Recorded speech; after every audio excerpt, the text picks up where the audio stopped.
तुम्हारे जीवन में जो भी दुख है वे सारे दूर होंगे, लेकिन इस कहानी को आज आपको अंत तक सुनना होगा। इस कहानी से आपको पता चलेगा कि जीवन में असली सुख कैसे प्राप्त करें। तो चलिए दर्शकों, आज के बौद्ध कहानी की शुरुआत करते हैं। दोस्तों, हम अपने जीवन में हमेशा सुख के पीछे भागते रहते हैं। हर एक मनुष्य को सुख चाहिए। हर एक मनुष्य को अपना जीवन सुख में बिताना है। आपने अपने जीवन में क्या कुछ नहीं किया होगा, लेकिन क्या आपके जीवन में सुख आता है? आखिर यह सुख कहां रहता है? यह सुख हमें कैसे मिलेगा? क्या इसका कोई पता बता सकता है? यह पूरी दुनिया केवल सुख के पीछे भाग रही है, पर सुख कोई वस्तु तो नहीं जिसे आपने जब चाहा उसे हासिल कर लिया। और जो सुख हमारे जीवन में कभी कभी आते हैं वह भी वास्तविक नहीं है, क्योंकि वे सुख हमें केवल इसीलिए महसूस हो पाता है क्योंकि उसके पहले हम अपने जीवन में दुख महसूस कर रहे थे। और जैसे ही वो दुख थोड़ा सा दूर होता है कि हमें सुख की अनुभूति होने लगती है। जैसे कि एक पति पत्नी शादी के कई वर्षों के बाद भी अपने पहले बच्चे का इंतजार कर रहे हैं। उनके पास सब कुछ है, लेकिन उनके पास कोई बच्चा नहीं है। इसलिए उनके पास सब कुछ होते हुए भी, उनके पास वो सारी सुख सुविधाएं होते हुए भी, उनके सारे सुख दुख में बदल जाते हैं। पर एक दिन उन्हें एक बच्चा प्राप्त हो ही जाता है।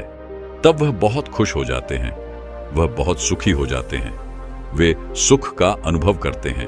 लेकिन जैसे जैसे समय बीतता जाता है, कुछ ही समय के बाद वे फिर से दुखी हो जाते हैं। उस बच्चे की खर्च को लेकर, उस बच्चे की पढ़ाई पालन पोषण को लेकर, आपस में होने वाले तनाव को लेकर, तब उन्हें अपने बच्चे से मिलने वाले उस सुख का कोई ख्याल नहीं रहता। वह उसे भूल जाते हैं और फिर से एक बार वह दुख में जीने लगते हैं।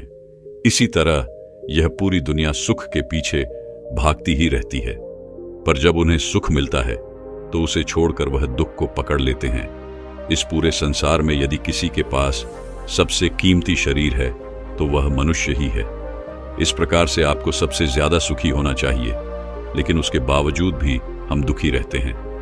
यदि आप किसी से यह पूछेंगे कि आप दुखी क्यों हैं, तो अधिकांश लोग यही कहेंगे कि मेरी तो किस्मत खराब है, मेरा तो होना ही दुख है। इस प्रकार उसे अपने होने से जो खुशी मिलनी चाहिए वह नहीं है, बल्कि उसने अपने होने को ही अपना दुख बना लिया है। वह जिंदा है, वह जो चाहे वह कर सकता है। इस बात की उसे खुशी नहीं है, बल्कि उसे इस बात का दुख है कि उसके साथ कुछ गलत हो रहा है। लेकिन क्या आपने कभी इसके बारे में सोचा है कि हम ऐसा क्यों सोचते हैं? इसका बड़ा ही सीधा और सरल कारण है, और वह यह है कि हम मनुष्य कभी भी बाहर की ओर खुशियां ढूंढते हैं। हम खुशियां दूसरों में ढूंढने में लगे रहते हैं। क्या दूसरे लोग, बाहर के लोग आपको सुख दे सकते हैं? क्या उन्होंने कभी आपको कोई सुख दिया है? तो यहां पर एक प्रश्न और उठता है कि क्या आप अपने आसपास के लोगों से खुश हैं? यह सवाल अपने आप से पूछकर देखिए। आपको इसका जवाब हमेशा कुछ इसी प्रकार मिलेगा कि इसने तो मेरे साथ ऐसा किया है, ये मेरे साथ धोखा करता है, इसने मेरे साथ अच्छा नहीं किया, मैं तो इसे पसंद तक नहीं करता, मैं तो इसकी शक्ल तक नहीं देखना चाहता। वो सब आपके पास हो या ना हो, आप कभी भी उनके पास रहकर अपने आप को खुश नहीं महसूस करते, बल्कि उनके द्वारा दिए गए दुखों को ही याद करते हो। बहुत से ऐसे लोग भी आपको मिले होंगे जो ये कहते हैं कि ये जीवन व्यर्थ है, मैंने अपने इस जीवन में कुछ नहीं किया और ना कुछ कर सकूंगा, मेरा जीना व्यर्थ है, मैं इस जीवन से हार चुका हूं और अब मुझे कोई रास्ता नजर नहीं आता, सब बेकार है। तो ऐसा क्यों होता है? वास्तविकता तो यह है कि इन्होंने अपने जीवन में कुछ ना कुछ ऐसा हारा है जो इन्हें अपने जीवन से भी बड़ा लगता है। और वह क्या था? वह था इनका सुख। और सुख इनके भीतर नहीं था, बल्कि बाहर की दुनिया में था, जिसे इन्होंने खो दिया, क्योंकि यह बाहर की दुनिया में ही मिले हुए सुख को अपना सुख समझते हैं। ये बाहर की चीजों पर ही अटके रहते हैं, लेकिन ये कभी अपने भीतर की ओर नहीं जागते कि जिस सुख के पीछे ये भाग रहे हैं वे सुख तो इनके भीतर ही है। इसे और अच्छे से समझाने के लिए आज जो कहानी मैं आपको सुनाने वाला हूं, इसे बहुत ही ध्यानपूर्वक सुनिएगा, तभी आप यह समझ पाएंगे कि जिस सुख के पीछे आप भाग रहे हैं वह असल में सुख नहीं बल्कि दुख है। और जिस सुख को आप देख नहीं पा रहे, वास्तविकता में वही आपका सही सुख है। एक नगरी में एक व्यक्ति रहा करता था। वह व्यक्ति अपने दुखों से बहुत परेशान था। वह हमेशा इन्हें लेकर चिंतित रहता, मन ही मन चिंतित रहता। वह अपने दुखों से छुटकारा चाहता था, लेकिन वह क्या करे? उसे कुछ समझ नहीं आ रहा था। जिस प्रकार यदि हम किसी समस्या में फंस जाते हैं तो हमें भी यह समझ नहीं आता कि हम क्या करें, कैसे करें, जिससे हम इस समस्या से छुटकारा पा सके। जिस कारण हम भी सुख ढूंढने के लिए निकल पड़ते हैं, प्रार्थनाएं करते हैं, ईश्वर के सामने हाथ जोड़ते हैं, जादू टोना, चमत्कार और ना जाने क्या क्या हम उपाय भी कर लेते हैं, लेकिन जो सुख हम चाहते हैं वह हमें तब भी प्राप्त नहीं होता। उसी प्रकार वह व्यक्ति भी अपने दुखों से बहुत परेशान था और वह अपने दुखों से छुटकारा चाहता था। वह इनसे मुक्त होना चाहता था। एक दिन वो यूं ही परेशान बैठा हुआ था, तभी उसके पास उसका एक मित्र आया। उस व्यक्ति के मित्र ने उससे कहा, मित्र क्या बात है, तुम इतने परेशान क्यों लग रहे हो? इस पर वह व्यक्ति कहता है, मित्र मेरे जीवन में अनेकों दुख हैं और मैं इनसे बहुत परेशान हो चुका हूं। मैं एक दुख से निकलता हूं तो मुझे और भी दुख घेर लेते हैं। मैं इनसे बहुत परेशान हो चुका हूं और मैं इनसे छुटकारा चाहता हूं। तभी उस व्यक्ति के मित्र ने उससे कहा कि पास ही के जंगल में एक बौद्ध भिक्षु रहते हैं, तुम उनके पास जाओ। वह सभी की समस्याओं का निवारण करते हैं। तुम्हारी भी समस्या का निवारण अवश्य करेंगे। तुम एक बार जाके उनसे मिल लो।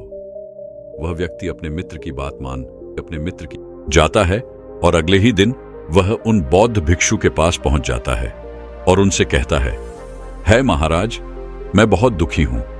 मेरे जीवन में इतने दुख है कि मैं इनसे बहुत परेशान हो चुका हूं। मैं अपने इन दुखों से छुटकारा चाहता हूं। कभी कभी तो ऐसा लगता है कि मुझे इस जीवन को त्याग देना चाहिए। अब मेरे लिए इस जीवन में कुछ नहीं बचा, केवल दुख ही दुख है और मैं चाहकर भी इनसे निकल नहीं पा रहा। क्या आप मेरी समस्या का निवारण कर सकते हैं? क्या आपके पास कोई ऐसा उपाय है जिससे मैं अपने इन दुखों से मुक्त हो जाऊं? इस पर वो बौद्ध भिक्षु मुस्कुराने लगे और उस व्यक्ति से कहते हैं, बेटा, मैं तुम्हारे दुखों का निवारण तो नहीं कर सकता, क्योंकि मैं तुम्हारे दुखों को देख नहीं सकता। जिसकी समस्या है उसे वही खत्म कर सकता है। तुम्हारा दुख, तुम्हारी दुखों का कारण और उसका निवारण तुम्हें ही करना होगा। इस पर वह व्यक्ति कहता है महाराज, यदि मैं अपने दुखों का कारण आपको बता दूं, तब क्या आप उसे खत्म कर सकते हैं? इस पर वह बौद्ध भिक्षु मुस्कुराने लगे और उस युवक से कहते हैं, अवश्य तुम जाओ और अपने दुखों का कारण ढूंढ कर लाओ। वह व्यक्ति इतना सुनकर खुशी खुशी अपने घर लौट जाता है और अगले दिन उन बौद्ध भिक्षु के पास वापस आता है और कहता है महाराज, मुझे अपने दुखों का कारण मिल गया। इस पर वह बौद्ध भिक्षु कहते हैं, बहुत बढ़िया, बताओ आखिर तुम्हारे दुखों का क्या कारण है? इस पर वह व्यक्ति कहता है महाराज, मेरी पत्नी जो मेरा कहा नहीं मानती। मैं उससे चाहे कुछ भी कहूं वह मेरी एक नहीं सुनती। मेरे बच्चे भी अपनी मां पर गए हैं, वह भी मेरा कहा नहीं मानते। यहां तक कि मेरे मित्र भी कभी मेरी मदद नहीं करते और मेरे मालिक जो मेरा वेतन काट देते हैं और मेरी तनख्वाह कभी नहीं बढ़ाते और बेवजह ही मुझे डांटते रहते हैं, फटकार लगाते रहते हैं, लोगों के सामने मुझे शर्मिंदा करते रहते हैं। और इतना ही नहीं, मेरे पड़ोस में रहने वाला वह शामू भी हर रोज नई नई वस्तुएं लाता है, जिसे देखकर मेरे मन में ईर्ष्या उत्पन्न होने लगती है। वह मुझे सामान दिखा दिखा कर जलाता है।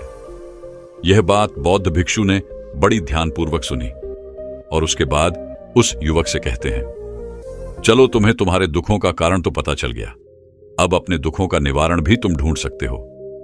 जब तुम्हें तुम्हारे दुखों का निवारण मिल जाए तब तुम मुझे आकर बता देना।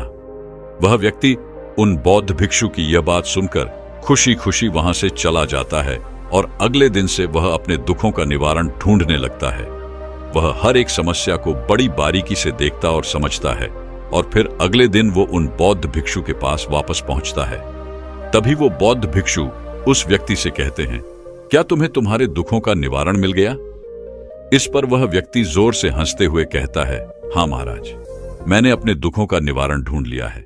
इस पर वह बौद्ध भिक्षु उस युवक से कहते हैं, बहुत अच्छे, तो अब बताओ कि तुम्हारे दुखों का निवारण क्या है? तभी वह व्यक्ति उन बौद्ध भिक्षु से कहता है महाराज, यदि मेरी पत्नी मेरी बात मानी शुरू कर दे तो मुझे बुरा नहीं लगेगा और उसे देख देख कर मेरे बच्चे भी मेरी बातों का पालन करना शुरू कर देंगे, मेरा सम्मान करेंगे, मेरी बातों को अहमियत देंगे और रही बात मेरे मित्रों की, तो जब मैं उनसे मदद मांगूं तो वह मेरी मदद अवश्य करे।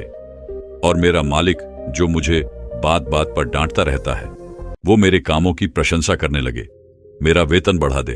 और रही बात मेरे पड़ोसी की, तो मेरे पास उससे अधिक धन हो, ताकि जो कोई भी वस्तुएं मैं खरीदूं तो मैं उसे दिखा सकूं, लेकिन वह खरीद ना पाए। इस पर वह बौद्ध भिक्षु मुस्कुराते हुए उस व्यक्ति से कहते हैं, बेटा, जब तुमने अपने दुखों का कारण भी ढूंढ लिया है और निवारण भी ढूंढ लिया है, तो जाओ अपने दुखों को सुखों में बदल दो। इस पर वह व्यक्ति उन बौद्ध भिक्षु से कहता है महाराज, पर यह कैसे संभव होगा?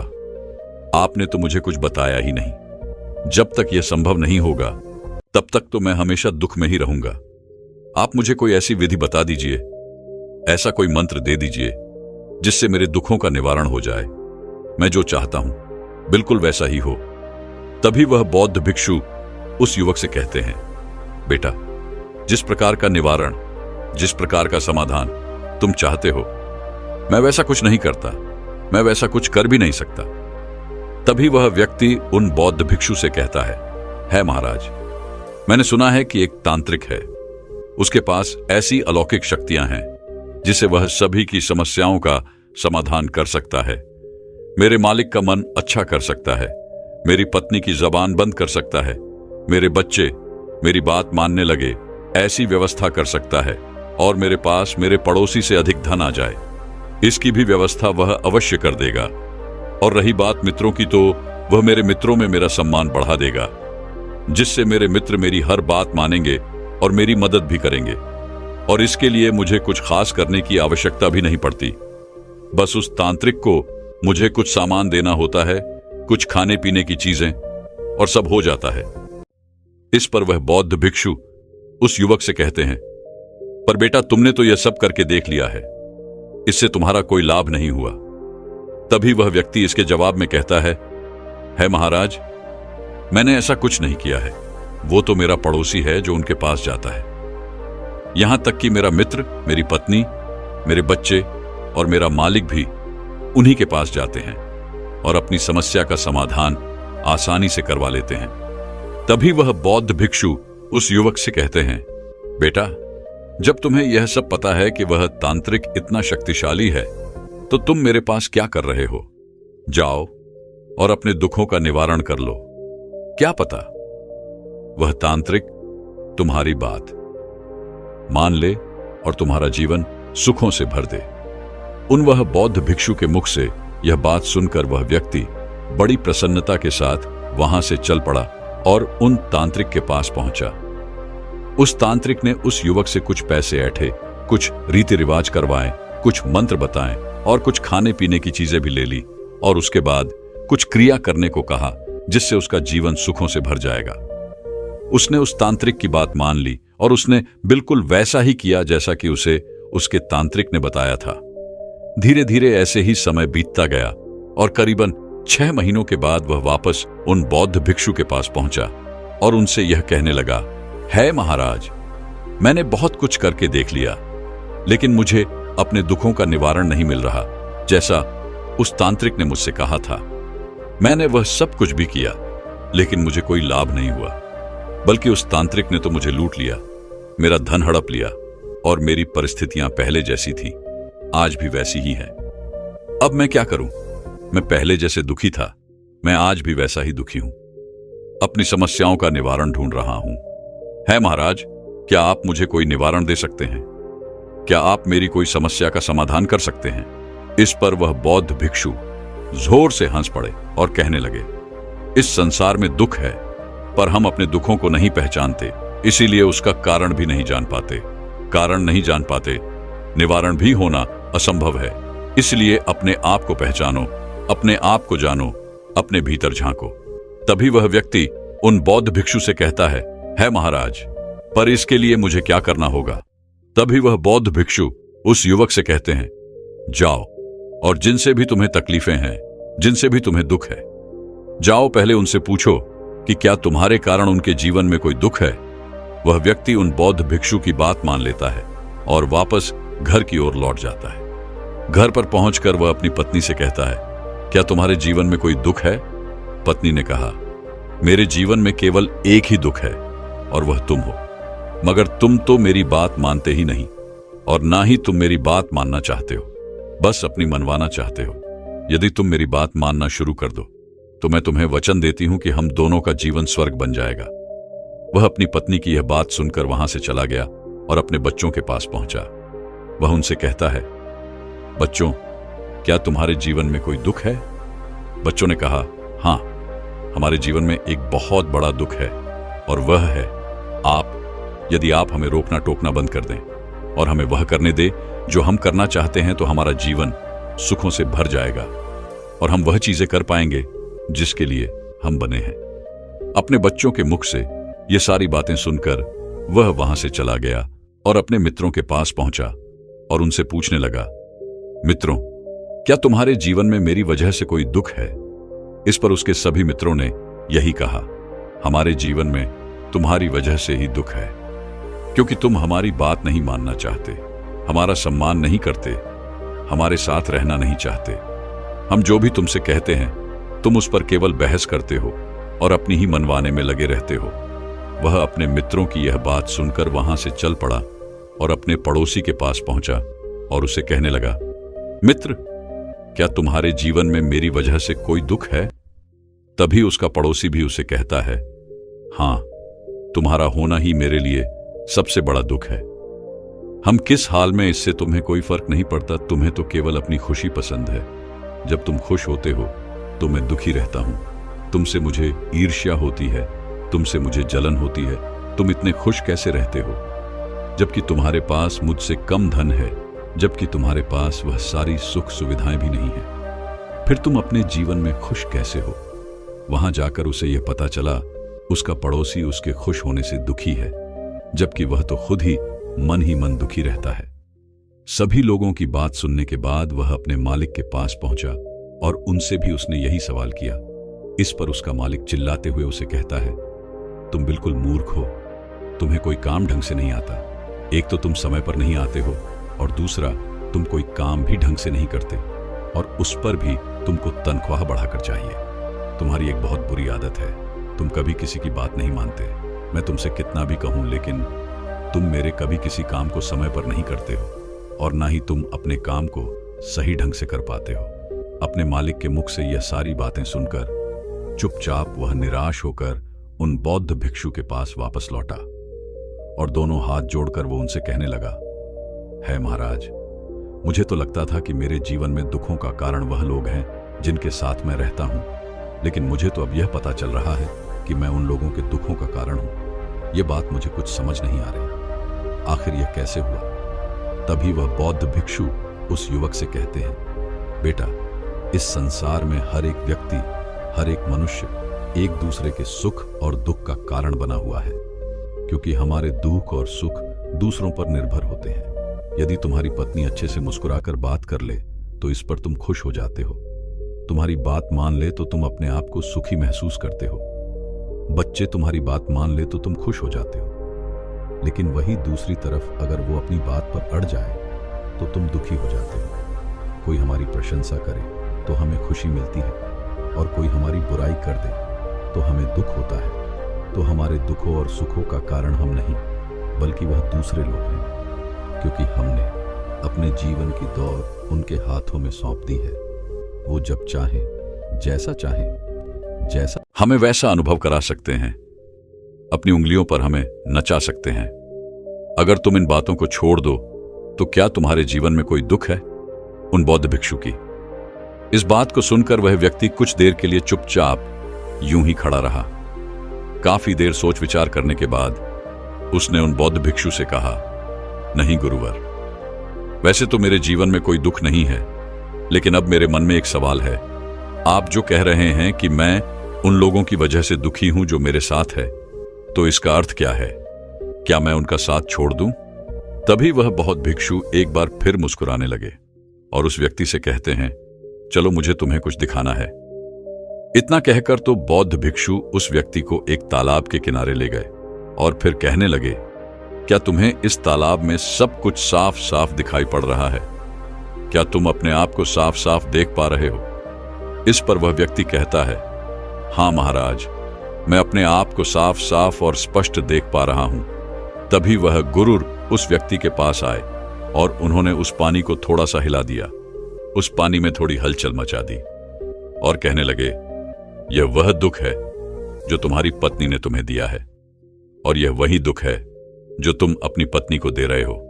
आगे वो बहुत भिक्षु एक बार फिर उस पानी में हलचल मचाते हुए कहते हैं, यह दुख तुम्हें तुम्हारे बच्चों ने दिया है, और यह वही दुख है जो तुम अपने बच्चों को दे रहे हो। इसी प्रकार तुम्हारा मालिक, तुम्हारे मित्र, तुम्हारा पड़ोसी तुम्हें दुख देते जा रहे हैं, और बदले में तुम भी उन्हें दुख देते ही जा रहे हो। और उसके बाद उन बौद्ध भिक्षु ने उस युवक से कहा, अब बताओ, क्या तुम अपने आप को साफ और स्पष्ट तौर पर देख पा रहे हो? तभी वह व्यक्ति कहता है, हे महाराज, इस पानी में इतनी हलचल है कि मुझे कुछ भी नजर नहीं आ रहा। पहले तो मैं अपने आप को साफ और स्पष्ट देख पा रहा था, लेकिन अब तो मुझे कुछ नजर नहीं आ रहा।